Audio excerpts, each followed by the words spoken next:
Hello friends, welcome to my channel Life with Cancer। मैं Mrs Anita बेरा, एक breast cancer patient. मैं अपने चैनल में अपने एक्सपीरियंसेस शेयर करती हूँ और कुछ ऐसे मुद्दे पर डिस्कशन करती हूँ जो कैंसर पेशेंट फेस करते हैं। आज मैं बोलूंगी जो कैंसर पेशेंट होते हैं उनका लाइफ का क्वालिटी कैसा रहता है। क्वालिटी तभी अच्छा रहता है जब उनके लाइफ का कुछ फैक्टर्स अच्छा होता है, तभी जाके वो एक नॉर्मल लाइफ लीड कर पाते हैं। वो सारे फैक्टर्स सही रहना बहुत मुश्किल हो जाता है। हमारे घर में कोई कैंसर पेशेंट होते हैं तो हमेशा हमें उनका एक क्वालिटी लाइफ के बारे में एक्सपेक्टेशन रहता है, लेकिन ये क्वालिटी कैसा होता है, उनका लाइफ का क्वालिटी का मतलब क्या है।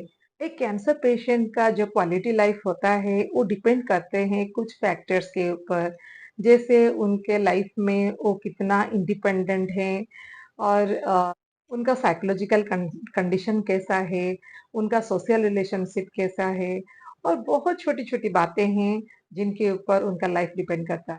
उनका पर्सनल रिलेशनशिप उनके जो सोशल एनवायरनमेंट के साथ कैसा है उसके ऊपर बहुत कुछ डिपेंड करता है, क्योंकि कैंसर पेशेंट फिजिकल पेन के वजह से बहुत बार घर वालों के ऊपर डिपेंडेंट हो जाते हैं। उनका जो डेली का काम होता है, डेली रूटीन जो होता है, वो भी अपना जो दिनचर्या होता है उसको भी खुद नहीं कर पाते हैं। उनको हमेशा किसी का मदद का जरूरत होता है। जब वे किसी के ऊपर डिपेंडेंट हो जाते हैं तो उनका सेल्फ कॉन्फिडेंस लो हो जाता है। इसीलिए जितना हो सके वो खुद का काम खुद करें तो अच्छा है। जब उनको जरूरत पड़े तभी कोई मदद करे। अपना खुद का काम अगर खुद करेंगे तो उनका कॉन्फिडेंस लेवल जरूर बढ़ा हुआ रहेगा। अगर वो डिपेंडेंट हो गए तो उनका लगेगा आजकल तो मैं कुछ नहीं कर पा रहा हूँ, मैं तो दूसरे के ऊपर निर्भरशील हूँ और मेरा क्या होगा, इनके बाद कोई अगर मेरा केयर नहीं लेगा तो मैं कैसे सरवाइव करूँ। तो ये सारे सवाल आएंगे। इसीलिए डॉक्टर जब ट्रीटमेंट करते हैं तो पेशेंट का लेवल ऑफ डिपेंडेंस के बारे में भी सोचते हैं, कैसे वो अपना लाइफ इंडिपेंडेंटली जी पाए उसी के ऊपर ध्यान देते हैं। और ट्रीटमेंट में बहुत सारे ऐसे मेथड्स फॉलो किया जाता है जैसे पेशेंट बिस्तर में ना रहे, जैसे उठ के चल फिर पाए, थोड़ा बहुत काम कर पाए।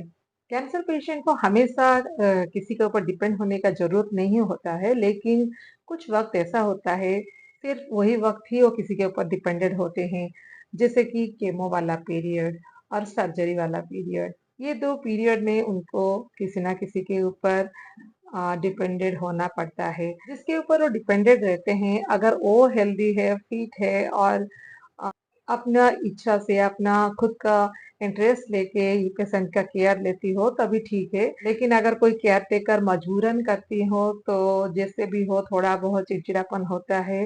तो ये सब कैंसर पेशेंट को अच्छा नहीं लगता है, और सिर्फ कैंसर पेशेंट नहीं, कोई भी पेशेंट है तो उनको अच्छा नहीं लगता है।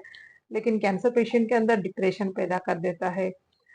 जब वो जैसा एक्सपेक्ट करते हैं वैसा केयर नहीं पाते हैं और उनका लगता है कि उनका बॉडी में उतना स्ट्रेंथ नहीं रहा कि वो खुद का केयर ले पाए, तो ऐसा-ऐसा कहीं न कहीं उनके मन में डिप्रेशन घर बनाने लगता है। वो अच्छा नहीं है, इसीलिए जो कैंसर पेशेंट के सराउंडिंग में लोग रहते हैं, उनको इस बात का ज़रूर ख़्याल रखना है कि आप हमेशा एहसान जताने जैसा काम मत कीजिए। बस बहुत केयर लीजिए और ये जताइए कि आपके लिए वो पेशेंट कितना इम्पोर्टेंट है। क्योंकि ये सब छोटी-छोटी बातें हैं लेकिन बहुत कुछ मायने रखता है। कैंसर के वजह से जो कैंसर पेशेंट है उनका सोशल रिलेशन इतना अच्छा नहीं रहता है। ना वो किसी से मिलना चाहते हैं, ना किसी से ज़्यादा बात करना चाहते हैं। उनको लगता है ज़िंदगी खत्म हो गया है और अभी आएँगे लोग दुःख जताएँगे, इससे तो अच्छा किसी से ना मिलो। तो हमेशा खुद को आइसोलेट करके रखना ही प्रेफ़र करते हैं। तो अगर आपके पेशेंट ऐसे ही हैं, खुद को आइसोलेट करके रख रहे हैं, तो ये बताता है कि उनका मेंटल हेल्थ अच्छा नहीं है। या तो फिर वो खुद को रिजेक्टेड महसूस कर रहे हैं या तो फिर वो खुद को अनफिट महसूस कर रहे हैं। कुछ ना कुछ बात है ज़रूर। अगर कैंसर पेशेंट नॉर्मल रहे, सबके साथ घुल-मिल कर बात करे और उनका बिहेवियर भी नॉर्मल है, तभी आपको पता लगेगा कि आपका जो पेशेंट है वो अंदर से स्ट्रांग है, मजबूत है और उनका साइकोलॉजिकल कंडीशन एकदम परफेक्ट है। उनका रिलेशन उनके एनवायरनमेंट के साथ अच्छा होना चाहिए। एनवायरनमेंट का मतलब अपना घर, अपना बगीचा, अपना बालकनी, जगह मूव कर रहे हैं, टहल रहे हैं, तभी वो बहुत अच्छा है। लेकिन अगर घर से नहीं निकले, स्पेशली जब अपना कमरे से नहीं निकलेंगे, तो वो उनके लिए अच्छा नहीं है।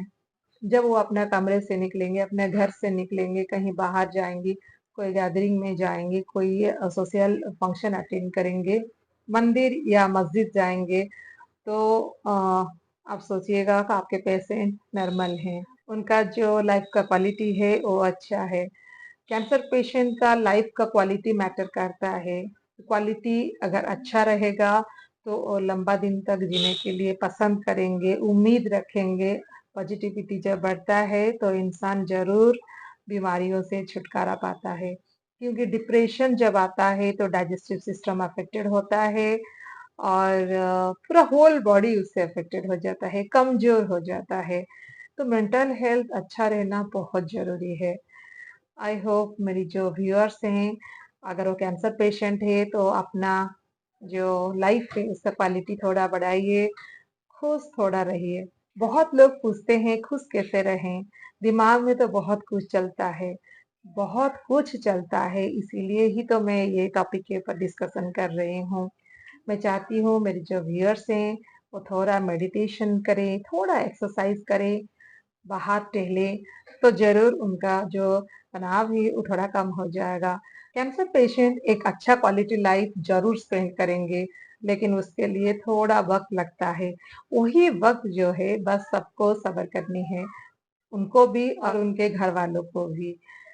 तो था ना ये सोचने वाली बात, मैं इसी टॉपिक के ऊपर और कुछ वीडियो बनाऊँगी क्योंकि बहुत कुछ बातें हैं जो एक एपिसोड में कवर अप नहीं हो पाएगा। तो आई होप मेरे व्यूअर्स को ये वीडियो अच्छा लगा होगा। Please subscribe my channel and don't forget to like, comment and share. हमेशा की तरह बोलूँगी, खुश रहिए, मस्त रहिए एंड टेक केयर। मैं अपने लाइफ के कुछ फोटोज़ वीडियो के एंड में दी हूँ। ये फोटो देने के पीछे का जो रीज़न है, वो मैं चाहती हूँ कि मेरे व्यूअर्स देखें, मैं भी कैसे-कैसे फेज़ दे के गुज़री थी। अभी मैं फिट हूँ, हेल्दी हूँ, मेरा लाइफ का जो क्वालिटी है एकदम परफेक्ट है। Bye bye.